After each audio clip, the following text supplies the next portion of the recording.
How was the WWE world treating you?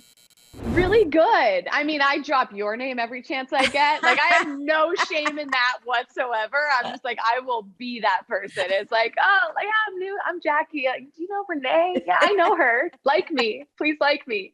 No, I but hope that's everyone was working for you.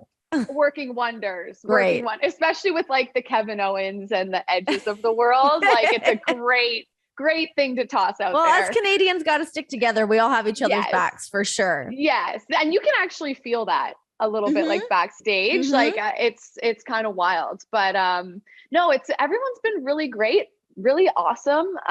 It's been a kind of a whirlwind experience so far, but what a world. What a world that is. It is like so cool. It's such a cool different place. is it for you? So I mean, I know people know, but just like a friendly reminder that you did cover wrestling in Canada when you were in Toronto. You did Aftermath. Shout out to Aftermath. Shout out to Right After Wrestling, the OGs. So you had covered it for some time. And then, you left Canada, you moved to America, you worked for NHL Network, all those beautiful, great things. But now you're back. How many years was that? Like 5 years? Yeah, so I finished on Aftermath 5 years ago because this is my Look fifth at me and my season. timelines. I didn't even do the math. You got it. I didn't prep that. It's right in here. Two coffees for me right now, but I got it. You got it together, RP. You got it together. Was it a little overwhelming though? Like kind of dipping your toe back in that world to go, wait, what did I miss? What's happening? I've been super busy doing all these other things.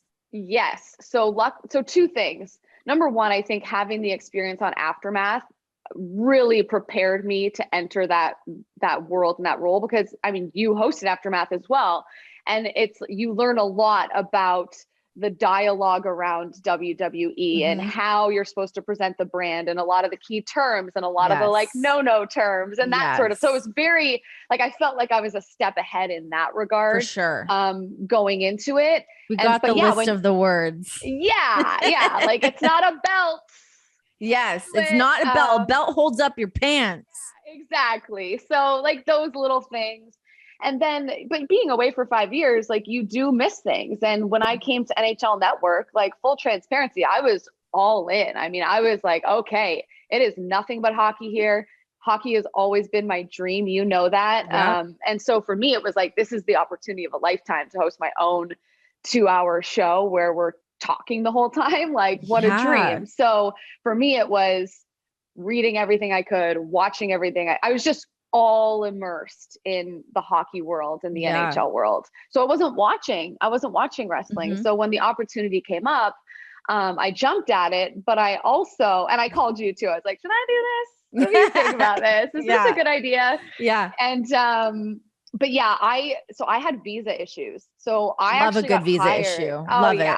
Yeah. I got hired by WWE in July. I didn't start for WWE until almost October. Whew. So I had like 2 months where I could watch Raw, watch SmackDown, watch, get your legs back under you. And watch the show too, right? Because Raw Talk and Talk and Smack are totally different shows than they were, when I was covering wrestling and you were hosting Talk and Smack. It's a totally different format. So I was lucky. I got to kind of watch everything and pick up on who some of these wrestlers were that weren't doing it when I was covering it. So it's so crazy how much our careers have intersected in like at different times from like, okay, so I was the judge on Gillette Drafted when you came in and won that season. We will unpack that. Doing Aftermath, I go off to WWE, you do Aftermath, then you're over at NHL Network. I leave WWE. Now you're doing Talking Smack and Raw Talk. Like, it's so crazy. It is crazy. But it's like so cool. And then we got to do Jack and Pack together on NHL Network, which was amazing. Like, that was the first time that we actually got to work together. Like, we had worked literally side by side, like our desks were beside each other at one point at the store. But we never did really anything on air together prior to this. And it was done by Zoom. So I do feel a little like ripped off by that. We got a little taste. Take what we can get. I think it went well. So it's now we like push for more next year. Yeah. And maybe get some in studio work together. But Yeah. it is crazy. I was actually just talking to someone about this a couple of days ago because I've been shooting this A&E show. Can you say what it is, or is it like a big secret? No, it's out there. It's called WWE Smack Talk. So yes, A&E, you posted about that. Yeah. So A&E is bringing back their biographies, which were great last year. Mm-hmm. And we're basically coming out of the biography is going to air, and then a new show called Rivals is going to air, which is about like the best rivalries of all time, which is really actually such a cool concept. And then we come on afterwards and just talk about those things and bring on a guest that's connected to one of those two subject matters. So and who are you hosting it with, Booker? So it's me, Booker T, and Peter Rosenberg. Oh, so good. That's a good group. Shout out to Rosenberg. Those two, by the way, so easy to work with and such nice people. Like they're just really like not really any ego there at all. Just like very welcoming. I feel like that's kind of like not to just like say like, oh, everyone's really great and nice, but I feel like that's the big takeaway for most people working with people from WWE. Everyone's like easy to work with. They're prepared. They know how, like the red light comes on and everyone knows what to do. You know, it's wild. It's so easy. Wild. It really is. Easy. It is. Yeah. And I forget how it came up. We were trying to figure out like a lighting issue or something. And someone was like, well, the director, Casey, who you would have worked with at some point, I think in Stamford. He's been there, I think he said like 25 years or something like that. And he's like, let me see your Instagram. Let me see how they light you on your hockey show. And I'm like, okay. And he like goes to it. He's like, you know, Renee, what is this Jack and Pat? What is this? And I'm like telling him the whole backstory. I was like, well, there was like the Canada stuff. Let's rewind a decade. Yeah. I was like, here, I'll give you the whole thing. He's like, that is crazy. Yeah. And it is like, we go back over a decade now. I know. Yeah. It's so crazy. Like, I don't mean to like, I feel like I always say this to you, or at least I try to make a point of saying this, but I feel like a proud, like older sister or something. I'm like, look at all the things that you've done. Like, God, so let's take things back to Drafted for a second. Okay. So I started working at the Score is the sports network that we both worked at in Toronto. Maybe like 2-3 years prior to you coming in. So I'm a judge on Drafted, the search for Canada's next sportscaster, and in saunters sweet, cute little Jackie Redmond. And I feel like baby Jackie, you know, what's funny is you were the first person that taught me about hair extensions. I didn't know what hair extensions were. I remember you having a bag of hair extensions. And I was like, what the is happening? Those hair, my hair was like jet black. I looked like I should be from like the Addams Family. I felt like that was like a bit of my look back then. Oh my God. Wild. Okay. So what was that experience like for you how old were you then? Or mid 20s? I was 24. Early 20s? Yeah. I think I was 24. Okay. Maybe 23 somewhere. No, I was probably 24. So this opportunity comes up that there's this like reality show competition to search for Canada's next sportscaster. Did you instantly go, that's for me? Let me put together a little reel? So no. So we've never talked about this, by the way. I know. So I knew what Drafted was. I had watched it before, and I had watched, like, I loved the Score. I watched you on the break. Like I was very into that brand and what they were doing there. Cam Stewart, like the whole thing. Love some Raging Redhead. Love me. I mean, we have that connection as well. He is can I swear? I am. Oh yeah. I wish we could call him up right now and like have him join. Could you imagine? Oh my God. It would be so fun.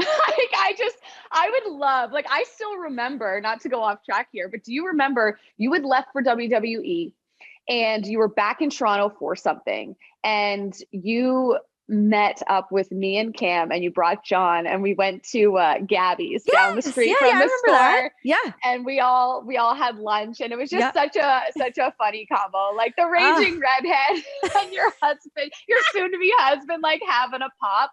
John unreal. Loves Cam. John is a big Cam fan. That's something we will revisit, is getting the three of us together to have do something with that because it would be amazing. Anyways, okay. So this opportunity comes up. Okay.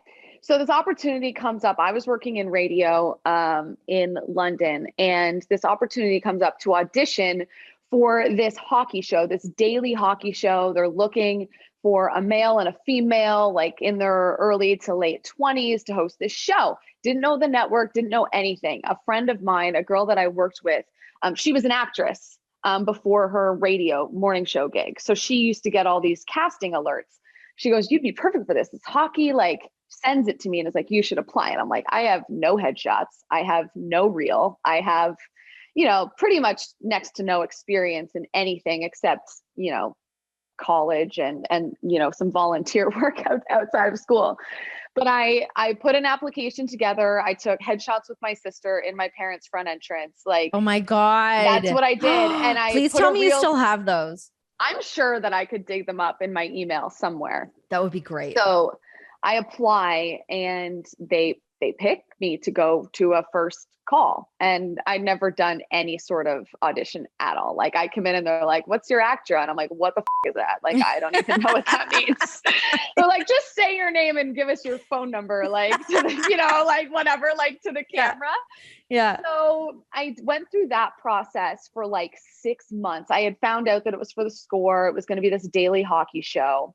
And I think it was somehow connected to like, I don't know, NBC was going to pay the Score to like do some show. Anyway, whatever. Okay. I do it for like 6 months. It comes down to me and 3 other girls and probably like 7 dudes. And they bring us to the Score. It was actually my birthday. And I remember meeting you for the first time then because you came down and said hi to us all in the green room. And we all auditioned all day. They tried different pairings of us together. And a few weeks after that, they called me and they said, "We're not going to go with you." Rude. Yeah. So the casting agent called me actually and said, "Just a little bit green, like you're super young. Like, we think you have a lot of potential, but just not sure that this is the opportunity, like the time for you." Mm-hmm. Devastated. I like bawled my eyes out to my dad. No. Because I was so naive, right? I thought like that was going to be my only shot. Like, yeah, it feels that way sometimes though. When those opportunities come up and you're like, "I know that I'm perfect for this. Like, just let me get my foot in the door." Like, it feels so do or die.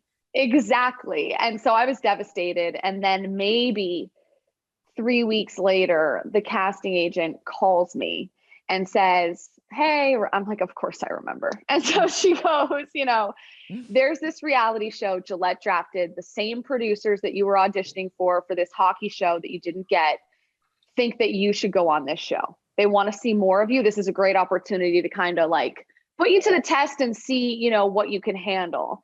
They'll put you right in the top 10 if you send in, your information and you want to do it." Yeah. So I'm like, "That's all sports though." They're like, "Yeah."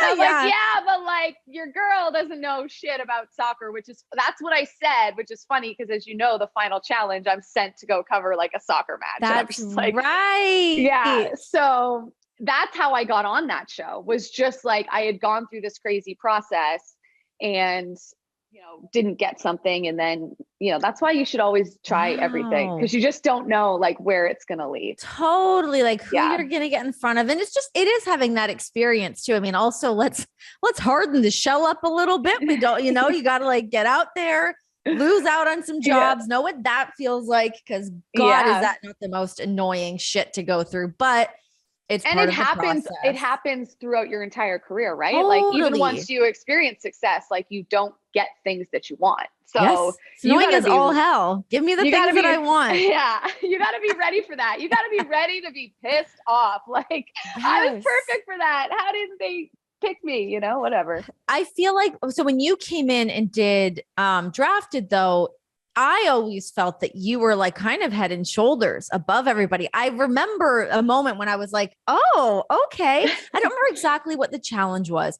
I think it was when we were getting down to like the nitty gritty finals and you guys had to come out and kind of like plead your case to us as to like why you were so meant to be in that spot. And I remember you being like very poised and very articulate about why you should win it. And I was like, well, shit, I would have crumbled. I would have been like, "I don't know. I'm probably not even that good anyways. I'm probably just shit."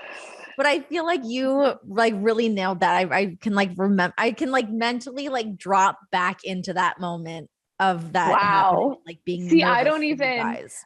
I don't remember that part. Like It's so I funny. do, it was a daunting situation. Yes. Like Well, you guys I got put know, through the ringer. It was a lot.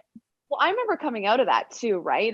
And chatting with Greg Sansoni about starting the job and being in that environment. And I remember just like, just be ready. Like there's gonna be people here that don't think you deserve to be here. Like there's going to be Yeah. people that are like, this is a contest winner. Like, what a joke. And there was Did it some ever feel people, that way? oh yeah, there was a couple times it felt that way for sure. Oh, For I would sure. love I to get the names off definitely air. definitely had some cry sessions in the old score bathroom. Oh God. But like for me, it's like that's a chapter in my future book. It's Yeah. like crying in the bathroom, part one. There's probably like 3 parts. I love a good bathroom cry. I love a Yeah. bathroom cry. I love a car cry. Just love a good Yeah. moment, you know? But Gotta let it out. you do.